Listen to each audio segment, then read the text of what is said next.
Hi friends, welcome back to my channel. Friends ಎಲ್ಲ ಹೇಗಿದ್ದೀರಾ? I hope ನೀವೆಲ್ಲರೂ ಚೆನ್ನಾಗಿದ್ದೀರಾ ಅಂತ ಅಂದ್ಕೊಂಡಿದ್ದೀವಿ. ನಾವು ಕೂಡ ಚೆನ್ನಾಗಿದ್ದೀವಿ ಫ್ರೆಂಡ್ಸ್. ಇವತ್ತು ಯಾವ ಒಂದು ಟಾಪಿಕ್ ತಂದಿದ್ದೀನಿ ಅಂತ ಆಲ್ರೆಡಿ ತಮ್ಮಲ್ಲಿ ನೋಡಿರ್ತೀರಲ್ವ. ತಮ್ಮಲ್ಲಿ ನೋಡಿದ್ಮೇಲೆ ಯಾವ ಒಂದು ಟಾಪಿಕ್ ಅಂತ ಅನ್ನೋದು ನಿಮಗೆ ಗೊತ್ತಾಗಿರುತ್ತೆ. ಹೌದು ಫ್ರೆಂಡ್ಸ್, ಇವತ್ತು ನಾನು ತಂದಿರುವಂಥ ಟಾಪಿಕ್ಕು ತುಂಬಾ ಪವರ್ಫುಲ್ಲಾಗಿ ವರ್ಕ್ ಮಾಡುವಂತಹ, ಅದರಲ್ಲೂ ಮಿರಾಕಲ್ ಪವಾಡದ ರೀತಿಯಲ್ಲಿ, ಚಮತ್ಕಾರದ ರೀತಿಯಲ್ಲಿ ವರ್ಕ್ ಮಾಡುವಂತಹ ಒಂದು ಸೂಪರ್ ಆಗಿರುವಂಥ ಒಂದು ರೆಮಿಡಿ ಅಂತಲೇ ಹೇಳ್ಬೋದು. ಹೌದು ಫ್ರೆಂಡ್ಸ್, ಇದೇ ತಿಂಗಳು ಆಗಸ್ಟ್ 9ನೇ ತಾರೀಕು ಹುಣ್ಣಿಮೆ ಇದೆ. ಹುಣ್ಣಿಮೆ ದಿನ ನೀವು ಇದೊಂದು ಚಿಕ್ಕದಾದಂತಹ ಒಂದು ಪರಿಹಾರನ ನೀವು ಮಾಡ್ಕೊಳ್ಳಿ. ಈ ಒಂದು ಚಿಕ್ಕದಾದಂತಹ ಒಂದು ತಂತ್ರ ಪರಿಹಾರನ ನೀವು ಮನೆಯಲ್ಲಿ ಮಾಡ್ಕೊಳ್ಳೋದ್ರಿಂದ ನಿಮಗೆ ಬಯಸಿದ್ದೆಲ್ಲ ಸಿಗುತ್ತೆ, ನಿಮಗೆ ಕೇಳಿದ್ದೆಲ್ಲ ಸಿಗುತ್ತೆ. ಮಾತೆ ಮಹಾಲಕ್ಷ್ಮಿ ವಿಷ್ಣುವಿನ ಒಂದು ಆಶೀರ್ವಾದದಿಂದ ನೀವು ಬಯಸಿದ್ದು, ಕೇಳಿದ್ದು, ನೀವು ಅಂದ್ಕೊಂಡಿದ್ದೆಲ್ಲ ಕೆಲಸ ಕಾರ್ಯಗಳು ಪಟಾಪಟ್ ಅಂತ ಆಗುತ್ತೆ ಅಂತಲೇ ಹೇಳ್ಬೋದು. ಹಾಗಾದರೆ ಇಂಥ ಒಳ್ಳೆ ವಿಡಿಯೋಗೋಸ್ಕರ ನೀವೇನಾದ್ರು ವೇಟ್ ಮಾಡ್ತಾರೆ. ಅದರಲ್ಲೂ ನೋಡಿ, ನಾನು ನಿಮಗೆ ಇಲ್ಲಿ ಒಂದು ಹೂ ಕಟ್ಟುವಂತಹ ದಾರದ ಉಂಡೆನ ನಿಮಗೆ ತೋರಿಸ್ತಾ ಇದ್ದೀನಿ. ನೋಡಿ, ಈ ದಾರದ ಉಂಡೆನ ಬಳಸ್ಕೊಂಡು ಇವತ್ತು ನಾವು ಒಂದು ಚಿಕ್ಕದಾದಂತಹ ತಂತ್ರ ಪರಿಹಾರನ ನಾವು ಮನೆಯಲ್ಲಿ, ಅದು ಹುಣ್ಣಿಮೆ ದಿನ, ಹುಣ್ಣಿಮೆ ಅಮಾವಾಸ್ಯೆಗಳಲ್ಲಿ ಮಾಡುವಂಥ ತಂತ್ರ ಪರಿಹಾರಗಳು 100ಗೆ 105% ರಿಸಲ್ಟ್ ಕೊಡುತ್ತೆ ಅನ್ನೋದು ಆಲ್ರೆಡಿ ನಿಮ್ಗೆಲ್ಲರಿಗೂ ಗೊತ್ತಿರೋ ವಿಷಯನೇ ಅಲ್ವಾ. ಹೌದು ಫ್ರೆಂಡ್ಸ್, ಅವತ್ತು ಹುಣ್ಣಿಮೆ ದಿನ ನಾವು ಆಗಸ್ಟ್ 9ನೇ ತಾರೀಕು ಹುಣ್ಣಿಮೆ ದಿನ ಈ ದಾರದಿಂದ ಒಂದು ಚಿಕ್ಕದಾದಂತಹ ತಂತ್ರ ಪರಿಹಾರನ ನಾವು ಮಾಡ್ಕೊಳ್ಳೋದ್ರಿಂದ ನಮ್ಮ ಸಕಲ ಸಂಕಷ್ಟಗಳು ಸಹ ಏನೇ ಇದ್ರೂ ಸಹ ಸಂಪೂರ್ಣವಾಗಿ ಬಗೆಹರಿಸ್ಕೋಬೋದು ಅಂತಲೇ ಹೇಳ್ಬೋದು. ಹಾಗಾದರೆ ಇಂಥ ಒಳ್ಳೆ ವಿಡಿಯೋಗೋಸ್ಕರ ನೀವೇನಾದ್ರು ವೆಯ್ಟ್ ಮಾಡ್ತಾ ಇದ್ರೆ ಪ್ಲೀಸ್ ಒಂದು ಲೈಕ್ ಕೊಡೋದನ್ನ ಮರಿಬೇಡಿ. ಮತ್ತು ಇನ್ನೂ ಯಾರು ಹಸರು ನಮ್ಮ ಚಾನಲ್ನ ಸಬ್ಸ್ಕ್ರೈಬ್ ಮಾಡ್ಕೊಂಡಿಲ್ಲ, ನಾವು ಇದೇ ಫಸ್ಟ್ ಟೈಮ್ ನಿಮ್ಮ ಚಾನಲ್ ನೋಡ್ತಾ ಇದ್ದೀವಿ ಅಂತ ಹೇಳೋದಾದರೆ ದಯವಿಟ್ಟು ಸಬ್ಸ್ಕ್ರೈಬ್ ಮಾಡಿಕೊಂಡು ವಿಡಿಯೋನ ಎಲ್ಲೂ ಸ್ಕಿಪ್ ಮಾಡದೆ ಎಂಟು ತನಕ ನೋಡಿ ಫ್ರೆಂಡ್ಸ್. ಏಕೆಂತಂದರೆ ನೀವು ವಿಡಿಯೋನ ಸ್ಕಿಪ್ ಮಾಡ್ಕೊಂಡು ನೋಡ್ಕೊಂಡು ಹೋಗೋದ್ರಿಂದ ನಾನು ಮಧ್ಯ ಕೆಲವೊಂದು ಇಂಪಾರ್ಟೆಂಟ್ ಆಗಿರುವಂತಹ ಕೆಲವೊಂದು ವಿಷಯಗಳನ್ನ ತಿಳಿಸಿರ್ತೀನಿ. ನೀವು ಸ್ಕಿಪ್ ಮಾಡ್ಕೊಂಡು ನೋಡ್ಕೊಂಡು ಹೋಗೋದ್ರಿಂದ ಆ ಇಂಪಾರ್ಟೆಂಟ್ ವಿಷಯಗಳು ನಿಮಗೆ ತಲುಪಲ್ಲ. ಹಾಗಾಗಿ ನಾನು ಎಲ್ಲ ಸಬ್ಸ್ಕ್ರೈಬರ್ ಹತ್ರ, ನನ್ನ ಎಲ್ಲ ವ್ಯೂವರ್ಸ್ಗಳ ಹತ್ರನೂ ಸಹ ನಾನು ರಿಕ್ವೆಸ್ಟ್ ಮಾಡಿ ಕೇಳ್ಕೊತಾ ಇದ್ದೀನಿ, ವಿಡಿಯೋನ ಎಲ್ಲೂ ಸ್ಕಿಪ್ ಮಾಡ್ತೇನೆ, ಎಂಟು ತನಕ ನೋಡಿ.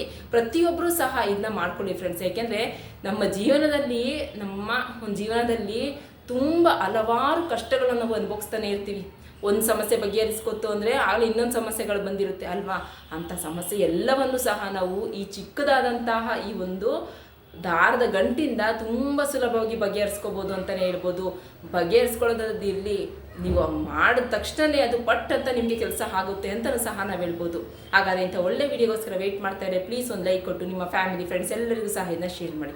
ಓಕೆ ಫ್ರೆಂಡ್ಸ್, ಹಾಗಾದರೆ ನಾವು ಜಾಸ್ತಿ ವೆಯ್ಟ್ ಮಾಡೋದು ಬೇಡ. ಈ ದಾರದ ಉಂಡೆನ ಬಳಸ್ಕೊಂಡು ನಾವು ಯಾವ ರೀತಿ ಒಂದು ರೆಮಿಡಿನ ಮಾಡ್ಕೊಳ್ಳೋದ್ರಿಂದ ನಮ್ಮ ಸಕಲ ಸಂಕಷ್ಟಗಳನ್ನು ಸಹ ನಾವು ಬಗೆಹರಿಸ್ಕೋಬೋದು ಅಂತ ಅನ್ನೋದನ್ನ ನಾನೀಗ ನಿಮ್ಮ ರೆಮಿಡಿ ಮೂಲಕ ನಿಮಗೆ ತೋರಿಸ್ಕೊಡ್ತೀನಿ. ಬನ್ನಿ ನೋಡೋಣ. ಫ್ರೆಂಡ್ಸ್, ಇವತ್ತೊಂದು ದಿನ ನಾವು ಈ ದಾರವನ್ನು, ಅಂದರೆ ಈ ದಾರದ ಹೂ ಕಟ್ಟುವಂತಹ ದಾರದ ಉಂಡೆನ ಬಳಸ್ಕೊಂಡು ನಾವು ತುಂಬ ಸುಲಭವಾಗಿ ನಮ್ಮ ಕಷ್ಟಗಳೆಲ್ಲವನ್ನು ಸಹ ನಾವು ಬಗೆಹರಿಸ್ಕೋಬೋದು ಅಂತಲೇ ಹೇಳ್ಬೋದು. ಹೌದು ಫ್ರೆಂಡ್ಸ್, ಅಮಾವಾಸ್ಯೆ ಹುಣ್ಣಿಮೆಗಳಲ್ಲಿ ತುಂಬಾ ಶಕ್ತಿ ಇರುತ್ತೆ ಅಲ್ವಾ.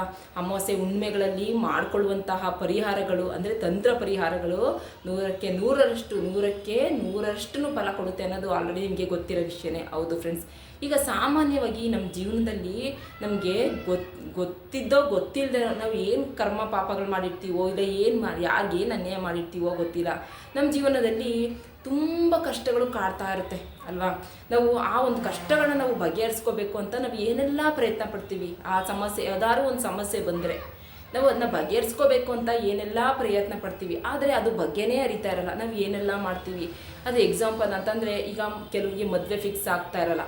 ಅಂದರೆ ಅಂದರೆ ಒಂದು ಹೆಣ್ಮಗುಗಾಗಿರ್ಬೋದು, ಇಲ್ಲ ಒಂದು ಗಂಡು ಮಗುಗಾಗಿರ್ಬೋದು, ಒಂದು ಹುಡುಗನೇ ಸೆಟ್ ಆಗ್ತಾ ಇರಲ್ಲ, ಹುಡುಗಿಗೆ ಹುಡುಗ ಸಿಗ್ತಾ ಇರಲ್ಲ, ಹುಡುಗಂಗೆ ಹುಡುಗಿ ಸಿಗ್ತಾ ಇರಲ್ಲ. ಆ ತಂದೆ ತಾಯಿಗಳು ಎಷ್ಟು ನೊಂದ್ಕೊಂಡು ಎಷ್ಟೆಲ್ಲ ಪ್ರಯತ್ನ ಪಟ್ಟರೂ ಸಹ ಅವ್ರಿಗೆ ಮದುವೆನೇ ಸೆಟ್ ಆಗ್ತಾ ಇರಲ್ಲ. ಅದು ಯಾವ ಒಂದು ದೋಷದಿಂದನೋ ಯಾವ ಒಂದು ಕರ್ಮದಿಂದನೋ ಗೊತ್ತಿಲ್ಲ ಅಲ್ವಾ. ಅಂತ್ಯವರಾಗಿರ್ಬೋದು, ಇಲ್ಲ ಯಾವುದಾದ್ರು ಒಂದು ಕೆಲಸ ಕಾರ್ಯ ಕೈ ಹಾಕಿದರೆ ನಿಮಗೆ ಯಶಸ್ಸು ಏಳಿಗೆ ಸಿಗ್ತಾ ಇಲ್ಲ ಅನ್ನೋದಾಗಿರ್ಬೋದು. ಇಲ್ಲ ಮನೆಯಲ್ಲಿ ಗಂಡ ಹೆಂಡತಿ ನಡುವೆ ಒಬ್ಬರು ಕಂಡ್ರೆ ಒಬ್ರಿಗೆ ಆಗ್ತಾನೇ ಇರಲ್ಲ, ಒಬ್ಬರು ಮುಖ ಒಬ್ಬರು ನೋಡಿದ್ರೇ ಆಗ್ತಾನೆ ಇರಲ್ಲ. ತುಂಬ ಅಂದರೆ ಕಿರಿಕಿರಿಗಳು, ಜಗಳಗಳು ಆ ರೀತಿ ಆಗುವಂಥದ್ದಾಗಿರ್ಬೋದು. ಇಲ್ಲ ಮನೆಯಲ್ಲಿರುವಂತಹ ಆರ್ಥಿಕ ಸಮಸ್ಯೆ ಆಗಿರ್ಬೋದು. ಇಲ್ಲ ಯಾವುದಾದ್ರು ಒಂದು ಕೆಲಸ ಕೈ ಹಾಕಿದ್ರೆ ನಮ್ಗೆ ಏಳಿಗೆ ಆಗ್ತಾ ಇಲ್ಲ, ಯಶಸ್ಸಾಗ್ತಾ ಇಲ್ಲ. ಮತ್ತು EMI ಕಟ್ಟೋಕ್ಕೆ ನಮಗೆ ಹಣ ಒದಗ್ತಾ ಇಲ್ಲ. ಕಷ್ಟಪಟ್ಟು ದುಡಿತೀವಿ, ಆದರೂ ಸಹ ನಮಗೆ ದುಡ್ಡು ಕೈಯಲ್ಲಿ ನಿಲ್ತಾ ಇಲ್ಲ. ಬಂದದ್ದು ನೀರಿನಂತೆ ಹಾಗೆ ಖರ್ಚಾಗಿ ಹೋಗ್ಬಿಡುತ್ತೆ ಅನ್ನುವಂಥ ಸಮಸ್ಯೆ ಆಗಿರ್ಬೋದು. ಇಲ್ಲ ನಮಗೆ ಕೆಲಸದಲ್ಲಿ ಮೇಲಾಧಿಕಾರಿಗಳಿಂದ ನಮಗೆ ತುಂಬಾ ತೊಂದರೆ ಆಗ್ತಾ ಇದೆ ಅನ್ನೋದಾಗಿರ್ಬೋದು. ಅನ್ನೋದಾಗಿರ್ಬೋದು, ಇಲ್ಲ ನಮಗೆ ತುಂಬ ಕೆಲಸ ಹುಡ್ತಾ ಇದ್ದೀವಿ, ಎಲ್ಲೂ ನಮಗೆ ಕೆಲಸ ಸಿಗ್ತಾ ಇಲ್ಲ ಅಂಥದ್ದಾಗಿರ್ಬೋದು. ಈ ರೀತಿ ಇರುವಂತಹ ಸಮಸ್ಯೆಗಳು ನಮ್ಮ ಪ್ರತಿನಿತ್ಯದ ಜೀವನದಲ್ಲಿ ಹಲವಾರಿದೆ ಅಲ್ವಾ. ಆದರೆ ಪ್ರತಿಯೊಬ್ಬ ಮನುಷ್ಯನಿಗೂ ಸಹ ಅವರದೇ ಆದಂತಹ ಒಂದು ಕಷ್ಟಗಳು ಅವ್ರಿಗೇನೆ ದೊಡ್ಡದು. ಆದರೆ ಒಂದೇ ರೀತಿ ಸಮಸ್ಯೆಗಳು ಪ್ರತಿಯೊಬ್ಬ ಮನುಷ್ಯನಿಗೂ ಒಂದೇ ರೀತಿ ಸಮಸ್ಯೆಗಳು ಇರಲ್ಲ. ಬೇರೆ ಬೇರೆ ಸಮಸ್ಯೆಗಳು, ಒಬ್ರಿಗೆ ಒಂಥರ ಕಷ್ಟ ಇದ್ದರೆ ಇನ್ನೊಬ್ರಿಗೆ ಇನ್ನೊಂಥರ ಕಷ್ಟ ಇರುತ್ತೆ. ಆ ರೀತಿ ಕಷ್ಟಗಳಿರುತ್ತಲ್ವ, ಅಂತಹ ಕೆಲವೊಂದು ಬಗೆಹರಿಯದೇ ಇರುವಂತಹ ತುಂಬ ಕಷ್ಟಗಳು ಅನುಭವಿಸ್ತಾ ಇರ್ತೀವಿ ನೋಡಿ. ಅಂತಹ ಕೆಲವೊಂದು ಕಷ್ಟಗಳನ್ನ ನಾವು ಈ ಚಿಕ್ಕದಾದಂತಹ ಈ ಒಂದು ಹೂವು ಕಟ್ಟುವಂತಹ ದಾರದಿಂದ ನಾವು ತುಂಬ ಸುಲಭವಾಗಿ ಬಗೆಹರಿಸ್ಕೋಬೋದು ಅಂತಲೇ ಹೇಳ್ಬೋದು ಫ್ರೆಂಡ್ಸ್. ಹಾಗಾದರೆ ಈ ರೆಮಿಡಿ ಯಾವ ರೀತಿ ನೀವು ಮಾಡ್ಕೊಳ್ಳೋದು ಅಂತ ನೀವು ಕೇಳೋದಾದರೆ, ಆಗಸ್ಟ್ 9ನೇ ತಾರೀಕು ಹುಣ್ಣಿಮೆ ಇದೆ. ಆವತ್ತೊಂದು ದಿನ ನೀವು ಬೆಳಿಗ್ಗೆ 6 ಗಂಟೆಯಿಂದ ಸಾಯಂಕಾಲ 7 ಗಂಟೆ ಒಳಗೆ ನೀವು ಯಾವ ಟೈಮಲ್ಲಾದರೂ ಮಾಡ್ಕೋಬೋದು, ಯಾವ ಒಂದು ಸಮಯದಲ್ಲಾದರೂ ನೀವು ಮಾಡ್ಕೋಬೋದು ಫ್ರೆಂಡ್ಸ್. ಮೊದಲು ಏನು ಮಾಡಬೇಕು ಅಂತಂದರೆ, ಯಾರಿಗೆ ಯಾವ ಸಮಸ್ಯೆ ಕಾಡ್ತಾ ಇದೆ ಅಂತ ಅನ್ನೋದು ನಿಮ್ಮ ಮನೇಲಿ ಆಲ್ರೆಡಿ ನಿಮಗೆ ಗೊತ್ತಿರುತ್ತಲ್ವ, ಅವ್ರನ್ನ ಮುಂದೆ ನಿಲ್ಲಿಸ್ಕೊಂಡು ಈಗ ಮದುವೆ ಸೆಟ್ ಆಗ್ತಾ ಇಲ್ಲ ಅಂತ ಅನ್ನೋದಾದರೆ ಅವ್ರನ್ನ, ಯಾರಿಗೆ ಮದುವೆ ಸೆಟ್ ಆಗ್ತಾ ಇರಲ್ವೋ ಅವ್ರನ್ನ ಮುಂದೆ ನಿಲ್ಲಿಸ್ಕೊಳ್ಳಿ. ಇಲ್ಲ ನಮ್ಮ ಮನೇಲಿ ಹಣದ ಕಾಸಿನ ಸಮಸ್ಯೆ ಹೆಚ್ಚಾಗಿ ಕಾಡ್ತಾ ಇದೆ, ಇಲ್ಲ ನಮಗೆ ಮನೆ ಕಟ್ತಾ ಇದ್ದೀವಿ ಅದಕ್ಕೆ ಅರ್ಧಕ್ಕೆ ನಿಂತಿದೆ, ಇಲ್ಲ ನಾವು ಮನೆ ಮಾರಾಟಕ್ಕೆ ಇಟ್ಟಿದ್ದೀವಿ ಆ ಮನೆ ಮಾರಾಟ ನಾವು ಹೇಳ್ದಂಥ ರೇಟಿಗೆ ಹೋಗ್ತಾ ಇಲ್ಲ ಅನ್ನೋದಾಗಿರ್ಬೋದು, ವಾಹನ ಖರೀದಿಸೋಕ್ಕಾಗ್ತಾ ಇಲ್ಲ ಅನ್ನೋದಾಗಿರ್ಬೋದು, EMI ಸಮಸ್ಯೆ ಕಾಡ್ತಾ ಇದೆ ಅಂತ ಅನ್ನೋದಾಗಿರ್ಬೋದು. ಈ ರೀತಿ ಹಲವಾರು ಸಮಸ್ಯೆಗಳು ನಿಮ್ಮಲ್ಲಿ ಕಾಡ್ತಾ ಇದ್ದರೆ ಆ ಒಂದು ಸಮಸ್ಯೆ ಯಾವುದು ಅನ್ನೋದು ನಿಮಗೆ ಗೊತ್ತಿರುತ್ತಲ್ವ, ಆ ಸಮಸ್ಯೆನ ನೀವು ಹೇಳ್ಕೊಳ್ಳಿ. ಅಂದರೆ ಈ ದಾರನ ಇಟ್ಕೊಂಡು ಹುಣ್ಣಿಮೆಯ ದಿನ ನೀವು ಮಾತೆ ಮಹಾಲಕ್ಷ್ಮಿ ವಿಷ್ಣುವಿಗೆ ಪೂಜೆ ಪುರಸ್ಕಾರಗಳನ್ನ ಮಾಡಿರ್ತೀರಲ್ವ, ಮಾಡಿದ ನಂತರ ಈ ರೀತಿ ಇರುವಂತಹ ಒಂದು ಹೂ ಕಟ್ಟುವಂತಹ ದಾರವನ್ನು ತೆಗೆದುಕೊಂಡು ನೀವು ಏನು ಮಾಡಬೇಕು ಅಂತಂದರೆ, ನೋಡಿ ಇದರ ತುದಿ ಇರುತ್ತಲ್ವ, ನೋಡಿ ನಾನು ನಿಮಗೆ ತೋರಿಸ್ತಾ ಇದ್ದೀನಿ, ಇದು ದಾರದ ತುದಿ ಇರುತ್ತಲ್ವ,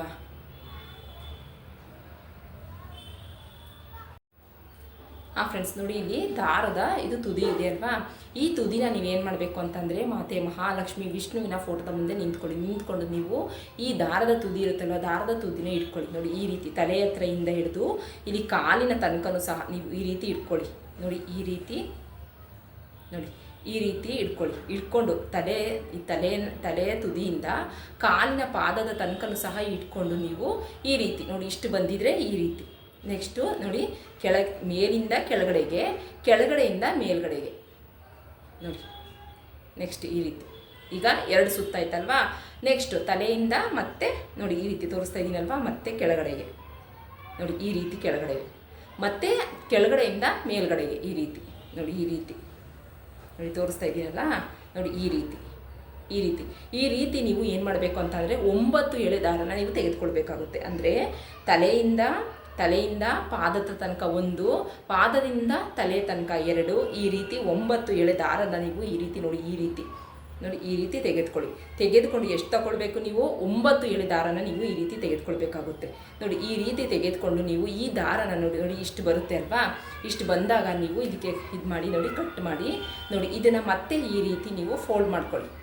ನೋಡಿ ಈ ರೀತಿ ಮತ್ತೆ ಈ ರೀತಿ ಫೋಲ್ಡ್ ಮಾಡಿಕೊಂಡು ಮತ್ತೆ ಈ ರೀತಿ ಮಾಡ್ಕೊಳ್ಳಿ. ಅಂದರೆ ನೀವು ದೀಪಕ್ಕೆ ಹಾಕ್ತಿರಲ್ವ ಹತ್ತಿ, ಆ ಪ್ರಕಾರವಾಗಿ ನೋಡಿ ಈ ರೀತಿ ಫೋಲ್ಡ್ ಮಾಡ್ಕೊಳ್ಳಿ. ನೋಡಿ ಇಷ್ಟ ಆಗುತ್ತೆ ನೋಡಿ ಫ್ರೆಂಡ್, ತೋರಿಸ್ತಾ ಇದ್ದೀನಿ. ಈ ರೀತಿ ನೀವು ಫೋಲ್ಡ್ ಮಾಡ್ಕೊಳ್ಳಿ. 9 ಎಳೆ ದಾರನ ತೆಗೆದುಕೊಂಡು ಈ ರೀತಿ ನೀವು ಫೋಲ್ಡ್ ಮಾಡಿಕೊಂಡು ನಂತರ ನೀವೇನು ಮಾಡಬೇಕು ಅಂದರೆ,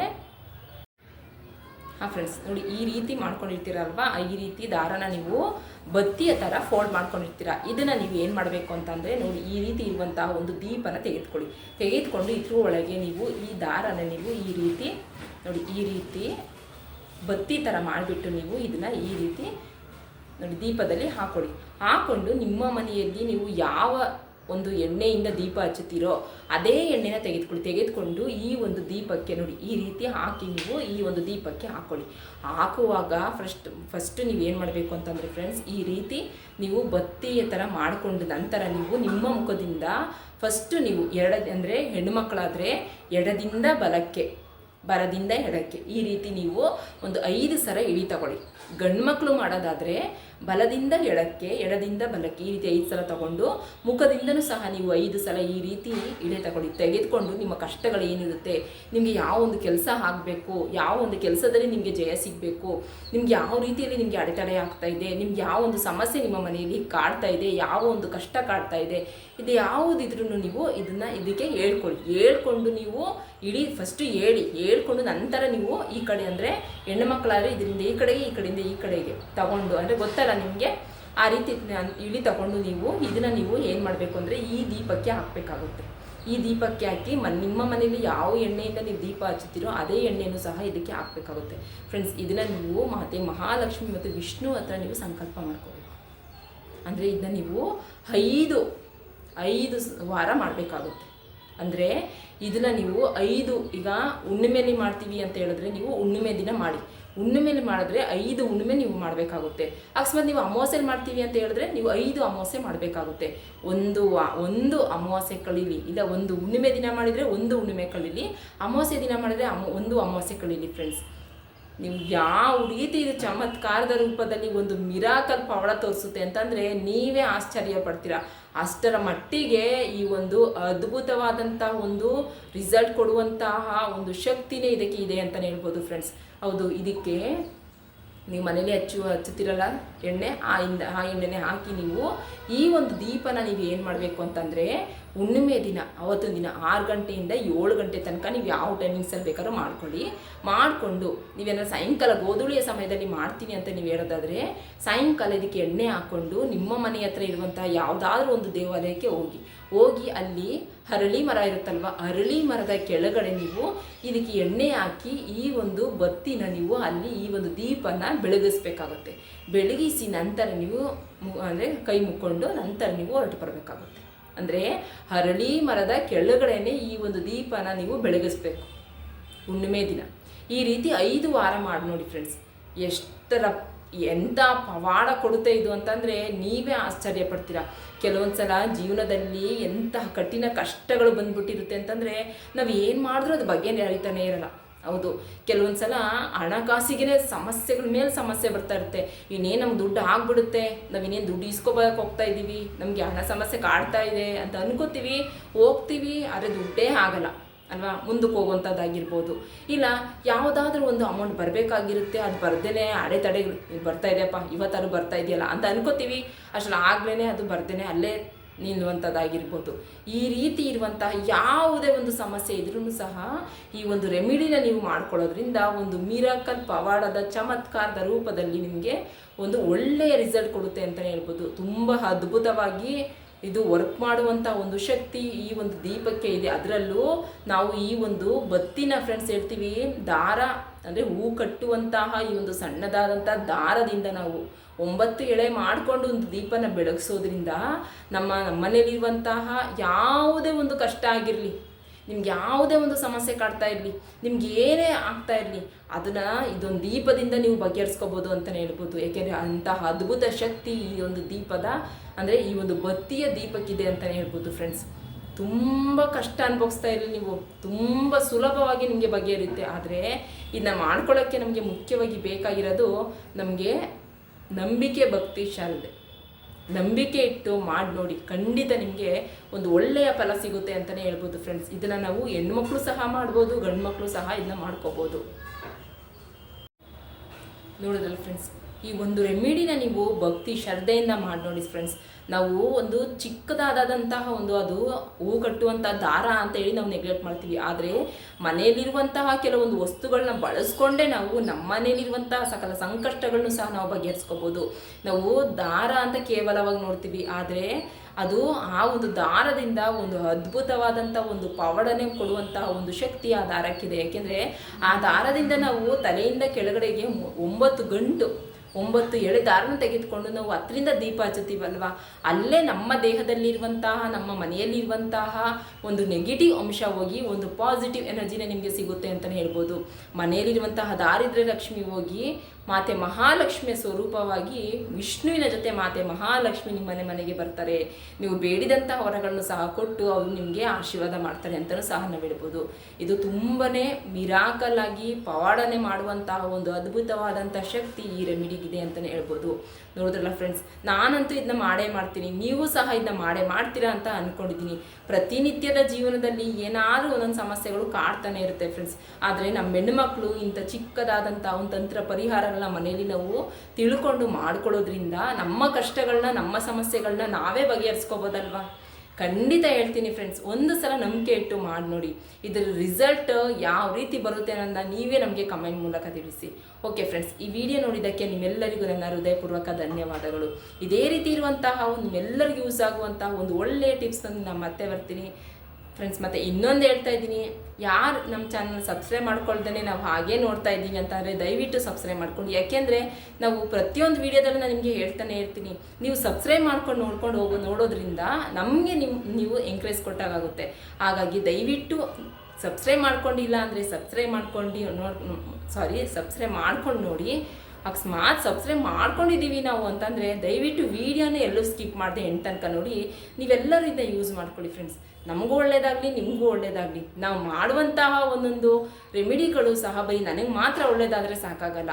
ಅದು ನಾನು ಹೇಳ್ಕೊಡುವಂತಹ ರೆಮಿಡಿಗಳನ್ನ ನೀವು ಸಹ ಮಾಡಿ, ನಿಮಗೂ ಸಹ ಅದು ಒಳ್ಳೆಯದಾದ್ರೇ ಅದಕ್ಕೆ ಒಂದು ಫಲ ಅಂತ ಅನ್ನೋದು ನಮಗೆ ಸಿಗೋದು ಫ್ರೆಂಡ್ಸ್. ಹಾಗಾಗಿ ನಾವು ಮಾಡುವಂಥ ರೆಮಿಡಿಗಳನ್ನ ದಯವಿಟ್ಟು ನೀವು ಸಹ ಮಾಡಿ. ಇದರಿಂದ ನಿಮಗೆ ಒಂದು ಒಳ್ಳೆಯದಾಗಲಿ, ಒಂದು ಒಳ್ಳೆಯ ಫಲನೇ ಸಿಗಲಿ, ನಿಮ್ಮೆಲ್ಲರಿಗೂ ಸಹ ಒಳ್ಳೆಯದಾಗಲಿ, ನಮಗೂ ಸಹ ಒಳ್ಳೆಯದಾಗಲಿ ಅಂತ ಹೇಳ್ತಾ ನಮ್ಮ ಈ ಒಂದು ಬ್ಲಾಗ್ನ ನಾನು ನಿಮಗೆ ಹೆಂಡ್ ಮಾಡ್ತಾ ಇದ್ದೀನಿ.